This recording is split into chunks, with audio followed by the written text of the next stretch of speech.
Fair warning, if you like this episode, you won't like what I have to say about it and might want to wait until next week's episode. Somewhere over the vast Pacific Ocean, a lone Army transport plane carries its deadly cargo to a top-secret destination. What's our ETA, Peterson? Estimated time of arrival is 4:31, Captain. I'll feel a lot better when we get this cargo on the ground. Don't worry. It may be the deadliest radioactive isotope known, but it's perfectly safe in that lead container. Even in the 70s, we knew better than to transport radioactive material like that. But since these guys have lines, we can expect something bad is going to happen. That isotope's the least of our problems. Look at the temperature gauge on engine 3. Engine number how many? I know I have trouble counting past 1, but I think I have an idea what 3 looks like. It's in the red zone. Shut her down before she... It's too late. She's blown. The flaps are jammed. We're losing altitude fast.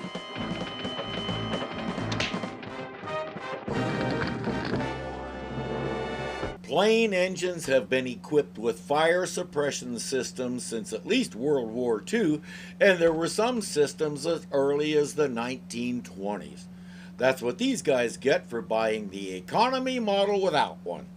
Of course, as the plane is in the process of crashing, the isotope breaks loose and is banging around in the cargo hold. Meanwhile, a few short miles from the threatened plane, a delicate oceanographic exploration is underway.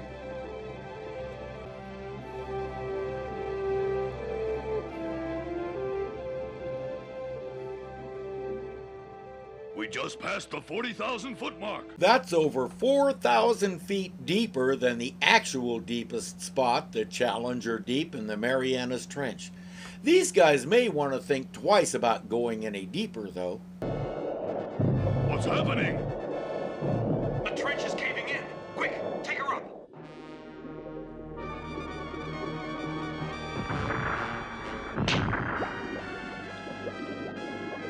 Or not, maybe they'll go back down.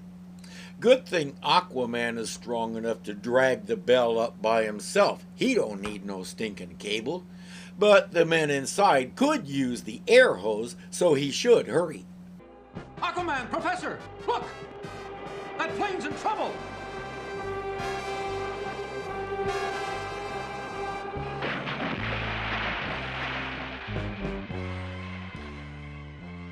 I've got to get them out of there before they sink. Oh, good grief. It's a seaplane. There are 2 nice big pontoons, one under each wing.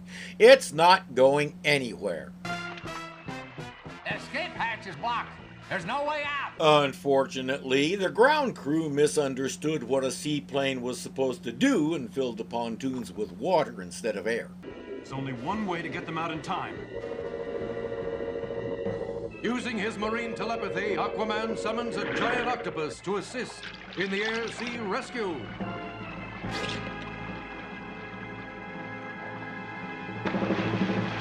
There's something they can tell their grandkids that they'll never believe. Now he needs to take care of the isotope. I'd better take this to the nearest government base before there's an accident. Later, as Aquaman continues toward the distant government base, Something's happening to me. I don't know what's wrong. I got to contact Super Friends. It's called radiation poisoning because he failed to notice there's a crack in that case. Now remember, in the comic and cartoon world, radiation can do just about anything. At least anything that you don't expect. The Super Friends take the call, and Superman is near the area.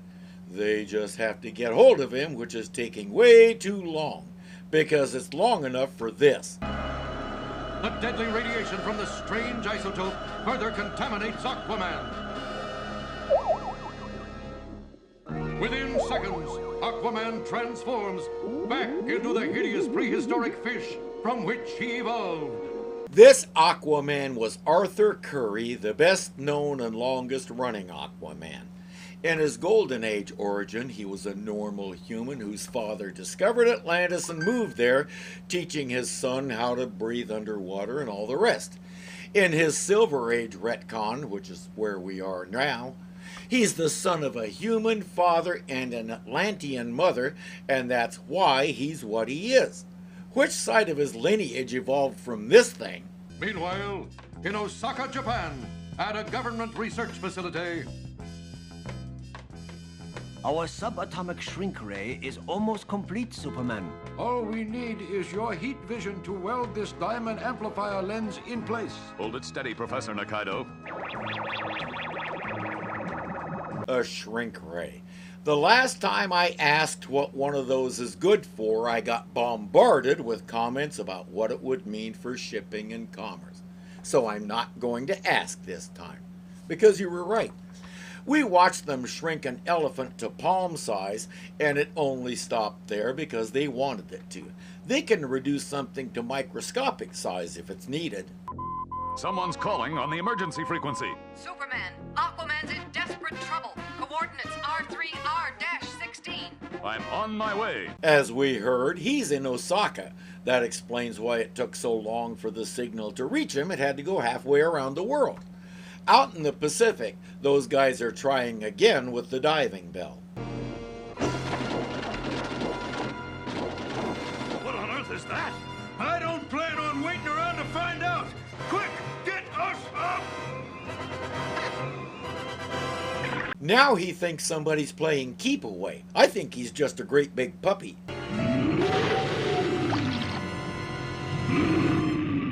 See, he wants you to throw the ball for him again.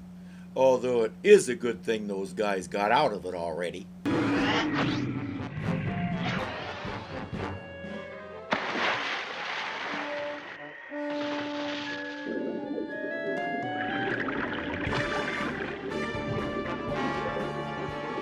That beast has got super strength. I'd better scan it with my X-ray vision and find out its weak spot. Oh no, it can't be. I've picked up an infrared image of Aquaman. Something must have changed Aquaman back into his prehistoric form. How does he know this is his prehistoric form and he didn't just change into some monster caused by some supervillain? He's Superman, that's how. That giant beast is Aquaman. I'll need these chains to get him back to the Hall of Justice. At the Hall of Justice, we get more information. I can't believe it's true. It is, Wonder Woman. According to the Army's information, the radioactive isotope they lost could cause just such a transformation. And we already know that how.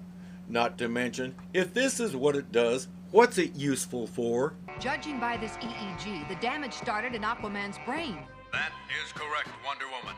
Atomic analysis indicates the only way to reverse the effects is to give him another dose of the radioactive isotope within 2 hours. Another dose? But that'd make him worse. Negative, Batman.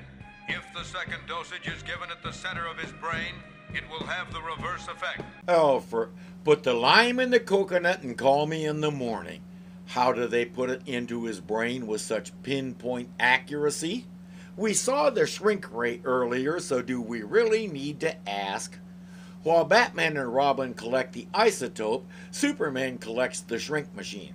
I must warn you, Superman. Our shrink ray hasn't been tested on humans yet. And when you get done, you still won't have because he's not human. Wonder Woman is going with him, and neither is she. They get into the supermobile and shrink to microscopic size inside a small plasma-filled vial. With this hypodermic gun, we can inject them into Aquaman's veins. Professor Nikaido, inform Superman that we're ready. Superman, we are ready to inject. I read you, Professor. Ready when you are. Okay, they're in his bloodstream. I emphasize they're in his bloodstream. We can see red cells going by and the whole bit. On to the brain. What on earth was that? We're being attacked by a giant virus. The radiation must have caused it to grow wildly like Aquaman. Take the controls. I'll stop it. That's not how viruses work, and all it did was grow in proportion to its host body, so it's about the right size in relation to Aquaman. he'll have to fight off a bunch of them, and he's having a hard time of it. Being attacked by viruses. Viruses? You mean like in chicken pox?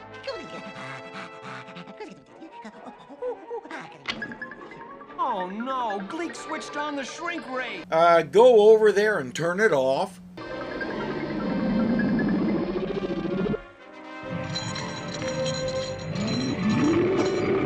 Never mind. It smashes through a wall and starts heading for the water. But first we have to do a spoof of the Beast from 20,000 Fathoms. Batman and Robin will spend some time trying to net him while in his bloodstream. Great Hera, why didn't I think of it before?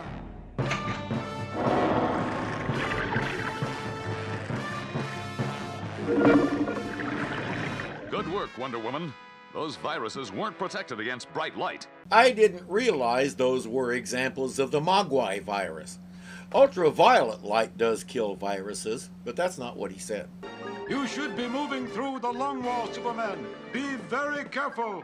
Aquaman is a water breather and could have dangerous water currents in his lungs. Why are they in his lungs? They were in his bloodstream, and there's no outlet from it in the lungs unless you're a carbon dioxide molecule.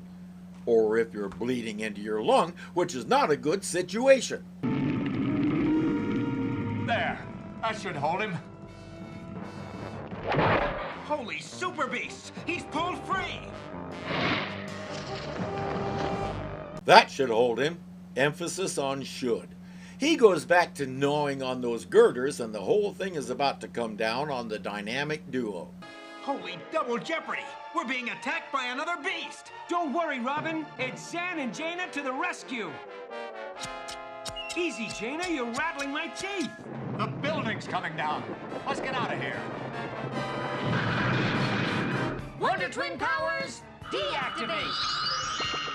No, I don't know why giant gorilla Jaina didn't just lift the net off of them. Meanwhile, Superman and Wonder Woman made it to the top of the windpipe, and now they're being drawn down the esophagus toward the stomach.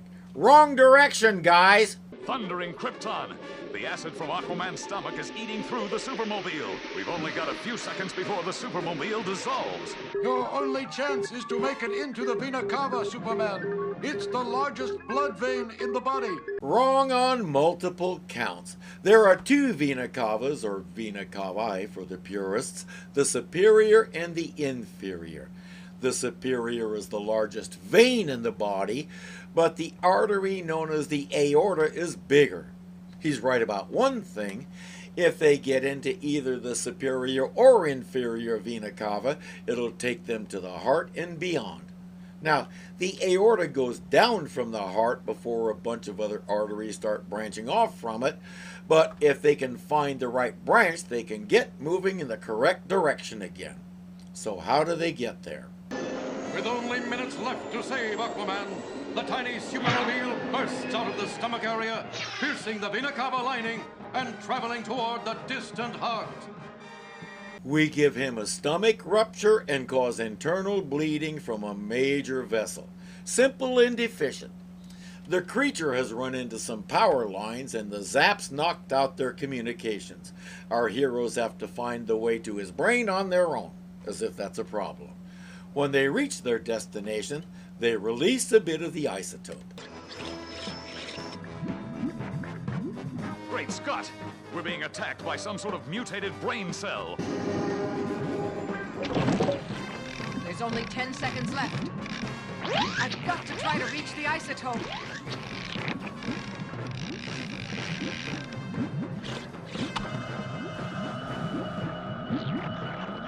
The radiation's taking effect. We've got to get out of here fast. They just make it out before he changes back. Ain't that amazing? And the shrink ray restores them. What happened? Nothing special, Aquaman. You've just had a busy day. That's right. We'll tell you about it some other time. Why? That seems cruel to me. They're all having a good laugh at his expense, and all he's getting out of it is exhaustion and confusion. Sometimes these friends aren't very nice to each other. Oh no, has anybody seen Gleek? Last time I saw him, he was in the Hall of Justice.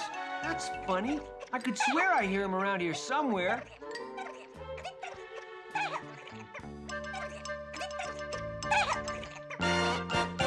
That was the only unpredictable part of the episode. What's Gleek going to do at the end? This isn't even a Super Friends story. If you know you're lost in space, this is Journey Through the Robot. The only thing missing is the giant phallus that was supposed to be the robot's version of a heartbeat, since this thing had an actual heart and we didn't go anywhere near. It's easy to tell we're at the end of the season. I think somebody, maybe several somebodies, need a vacation.